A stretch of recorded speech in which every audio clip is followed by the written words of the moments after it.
چیز ہے، وہ مذہب اس کو اس کی اجازت نہیں دیتا۔ نام و نسب زمین کے نسلوں میں بٹ گئے، آدم کے بیٹے کتنے قبیلوں میں بٹ گئے، آئے ہیں جب سے پیش امامت کے مسئلے، سجدے ہمارے کتنے مرحلوں میں بٹ گئے، دیں کس طرح سے قوم کو الزام گمراہی، جب رہنما ہی قوم کے فرقوں میں بٹ گئے۔ اگر رہنما ہی فرقوں میں بٹ گئے اور انہوں نے اس چیز کو نہیں سمجھا، اس کو مقصد کو نہیں سمجھا، تو ہم اس مہان اور اس گریٹ ریلیجن کو کیوں دوست دیں جنہوں نے پوری دنیا میں امن کو لایا۔ یہ سمجھنے کی چیز ہے، کیونکہ بہت ساری چیزیں مجھ کو بھی معلوم نہیں تھی، میرے بھی من میں بہت سارے مس انڈرسٹینڈنگ تھے۔ جب میں نے اسلام کو پڑھا اور اسلام جاننے والوں سے چرچا کی تو میرے من میں بہت سارے مس انڈرسٹینڈنگ تھے، وہ مس انڈرسٹینڈنگ دور ہو گئے۔ ایک جگہ ایسی آیت آئی ہے جہاں پہ کہا گیا ہے کہ اس دنیا کی کوئی بھی ایسی جگہ نہیں ہے جہاں پہ ہم نے اپنے نبی اور رسول نہ بھیجے۔ 1,24,000 ہم نے اپنے نبی رسول دنیا میں بھیجے، جس میں سے 25 کا نام قرآن میں آیا ہے۔ دنیا کی کوئی بھی ایسی جگہ نہیں ہے جہاں پہ ہم نے نبی رسول نہ بھیجے ہو، اور پوری دنیا جو ہے وہ خدا کی بنائی ہوئی ہے۔ اس لیے خدا کے لیے ایک شبد یوز کیا گیا ہے، گاڈ جو ہے، خدا جو ہے وہ رب العالمین ہے، اور پروفٹ محمد جو ہیں وہ رحمت العالمین ہے۔ خدا ہر ایک کے لیے، پروفٹ محمد کا جو سندیش ہے وہ کسی ایک ویکتی کے لیے نہیں ہے، ایک ملک کے لیے نہیں ہے، ایک انسان کے لیے، پوری دنیا کے لیے، کیونکہ ہر ایک welfare of the whole humanity اس چیز میں آتی ہے۔ اس لیے اس چیز کو جب ہم سمجھتے ہیں،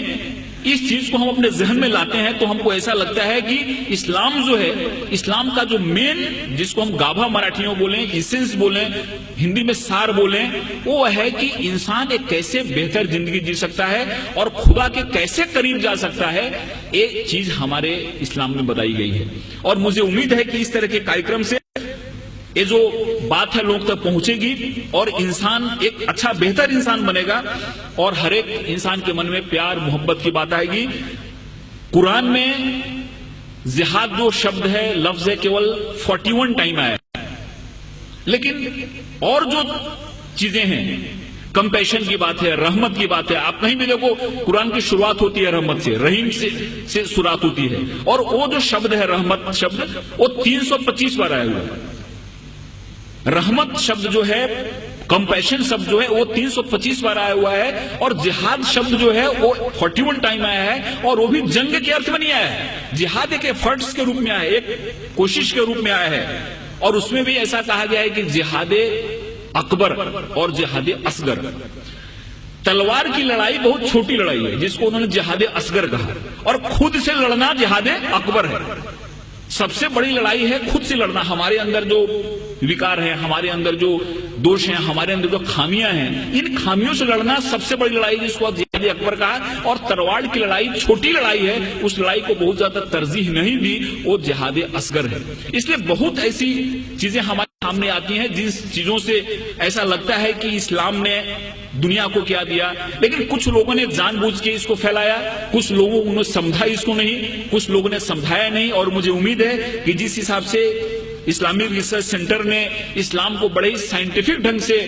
سامنے لایا ہے، ان کی کتابیں بھی جو نکلی ہیں، وہ کتابیں جب کوئی آدمی پڑھتا ہے تو اس کے من میں ایک صحیح پکچر آتا ہے، کہیں بھی کسی کے بارے میں نفرت نہیں، کہیں بھی کسی کے بارے میں من میں ودویش یا دشمنی پیدا نہیں ہوتی۔ اس لیے میں خدا سے دعا کرتا ہوں کہ ان کا یہ جو مقصد ہے وہ کامیاب ہو، ہمارے ہندوستان میں، پوری دنیا میں امن پھیلے، قومی ایکتا پھیلے، قومی آہنگی پھیلے۔ اور اس شبدوں کے ساتھ میں آپ سے ودا لیتا ہوں کہ محبت سے کرو آغاز تو اجنبی بھی قریب آتے ہیں،